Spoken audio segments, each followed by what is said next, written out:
Hi welcome to the Ganesh stories. ಇವತ್ತಿನ match ಬಂದ್ಬಿಟ್ಟು G T versus Punjab match. ಮತ್ತು like share subscribe ಮಾಡ್ಕೊಳ್ಳಿ.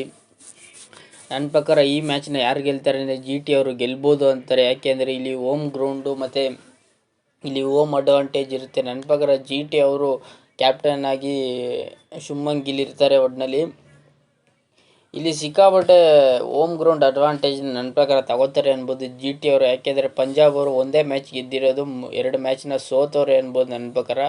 ಅಷ್ಟು ಪಂಜಾಬಲ್ಲಿ ಬೌಲಿಂಗ್ ಇದಿಲ್ಲ ಅನ್ಬೋದು ನನ್ನ ಪ್ರಕಾರ. ಬ್ಯಾಟಿಂಗ್ ಡೆಪ್ತ್ ಇದೆ ನನ್ನ ಪ್ರಕಾರ ಪಂಜಾಬಲ್ಲಿ, ಬೌಲಿಂಗ್ ಡೆಪ್ತ್ ಅಷ್ಟು ಇಲ್ಲ ಅನ್ಬೋದು ನನ್ನ ಪ್ರಕಾರ. ಮತ್ತು ಜಿ ಟಿಲಿ ನನ್ನ ಪ್ರಕಾರ ಶುಭ್ಮನ್ ಗಿಲ್ ಇನ್ನೊಂದು ಸತಿ ಬ್ಯಾಟಿಂಗ್ ಆಡೋದಾದರೆ ನನ್ನ ಪ್ರಕಾರ ಚೆನ್ನಾಗಿ ಆಡಬೇಕು ಅಂತಾರೆ. ಒಟ್ಟಿನಲ್ಲಿ ಮೇನ್ ಗುರು ಇಲ್ಲಿ ಮಿನಿಮಮ್ ಸ್ಕೋರ್ ಬಂದ್ಬಿಟ್ಟು 190 ಇಲ್ಲ 200 ಹೊಡೆದ್ರೂ ಹೊಡಿಬೋದು ನನ್ನ ಪ್ರಕಾರ. ಇಲ್ಲಿ ಟಾಸ್ ಗೆದ್ದವರು ನನ್ನ ಪ್ರಕಾರ ಬೌಲಿಂಗ್ನ ಆಯ್ಕೆ ಮಾಡ್ಕೋತಾರೆ ಅನ್ಬೋದು. ಇಲ್ಲಿ ಬ್ಯಾಟಿಂಗ್ ಪಿಚ್ಚು ಅನ್ಬೋದು ನನ್ನ ಪ್ರಕಾರ. ಇಲ್ಲಿ ಬೌಲಿಂಗಿಂತ ಬ್ಯಾಟಿಂಗ್ ಪಿಚ್ ಚೆನ್ನಾಗಿರುತ್ತೆ ಅನ್ಬೋದು. ಮತ್ತು ಇಲ್ಲಿ ಜಿ ಟಿ ಟೀಮ್ಗೆ ಬರೋದಾದರೆ ನನ್ನ ಪ್ರಕಾರ ಯಾರು ಗೆಲ್ತಾರೆ ಅಂದರೆ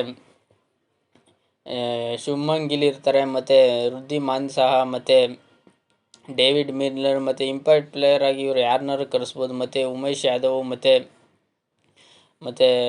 ತೆವಾಟಿಯಾ, ಮತ್ತು ರಶೀದ್ ಖಾನು, ಮತ್ತು ವಿಜಯ್ ಶಂಕರು, ಮತ್ತು ನೂರ್ ಅವರು, ಮತ್ತು ಸುಮಾರು ಜನ ಇಲ್ಲಿ ಗೇಮ್ ಚೇಂಜಿಂಗ್ ಮ್ಯಾಚ್ನ ಆಡ್ಬೋದು. ನನ್ನ ಪ್ರಕಾರ ಇಲ್ಲಿ ಉಮೇಶ್ ಯಾದವ್ ಚೆನ್ನಾಗಿ ಬೌಲಿಂಗ್ ಮಾಡ್ತಾರೆ ಅನ್ಬೋದು. ಮತ್ತು ರಶೀದ್ ಖಾನ್ ಅವರು ಹೋದ ಮ್ಯಾಚೆಲ್ಲ ಅಷ್ಟು ಬೌಲಿಂಗ್ ಮಾಡಿದರು, ಮತ್ತು ರನ್ನ ಜಾಸ್ತಿ ಹೊಡೆಸ್ಕೊತವ್ರೆ ಅನ್ಬೋದು. ಮತ್ತು 100 ಗೇಮ್ ಚೇಂಜರ್ ಆಗ್ಬೋದು ಅನ್ಕೋತೀನಿ ನನ್ನ ಪ್ರಕಾರ. ಮತ್ತು ಡೇವಿಡ್ ವಾರ್ನರ್ ಒಂಚೂರು ನೀಟಾಗಿ ಬ್ಯಾಟಿಂಗ್ ಆಡಬೇಕು. ಹೋದ ಮ್ಯಾಚ್ ಚೆನ್ನಾಗಿ ಆಡಿದ್ರು, ಒಟ್ಟಿನಲ್ಲಿ ಅವರು ಬ್ಯಾಟಿಂಗ್ ಆಡಿದ್ರೆ ನನ್ನ ಪ್ರಕಾರ ಮ್ಯಾಚ್ನ ಒಂಚೂರು ಗೆಲ್ಲೋ ಚಾನ್ಸಸ್ ಇರುತ್ತೆ ಅನ್ಬೋದು.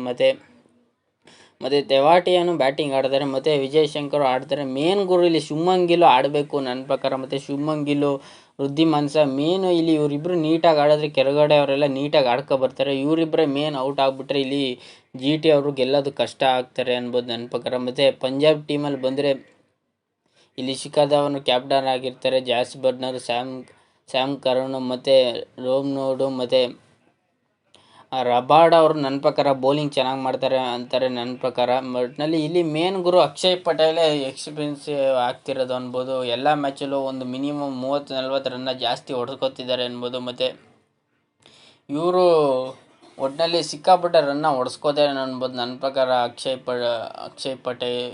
ಮತ್ತು ಇಲ್ಲಿ ಶಿಖರ್ ಧವನ್ ಚೆನ್ನಾಗಿ ಆಡ್ತಾರೆ. ಇಲ್ಲಿ ಬ್ಯಾಟ್ಸ್ಮನ್ಗೇನು ಬರ ಇಲ್ಲ, ಮೇನು ಬೌಲರ್ಗೆ ಗುರು ಅನ್ಬೋದು ನನ್ನ ಪ್ರಕಾರ. ರಬಾಡ್ ಅವರು ಒಟ್ಟಿನಲ್ಲಿ ಚೆನ್ನಾಗಿ ಆಡ್ತಾರೆ, ಮತ್ತು ಹರ್ಷ್ಪ್ರೀತ್ ಸಿಂಗ್ ಅವರು ಮತ್ತು ಚೆನ್ನಾಗಿ ಬೌಲಿಂಗ್ ಮಾಡ್ತಾರೆ.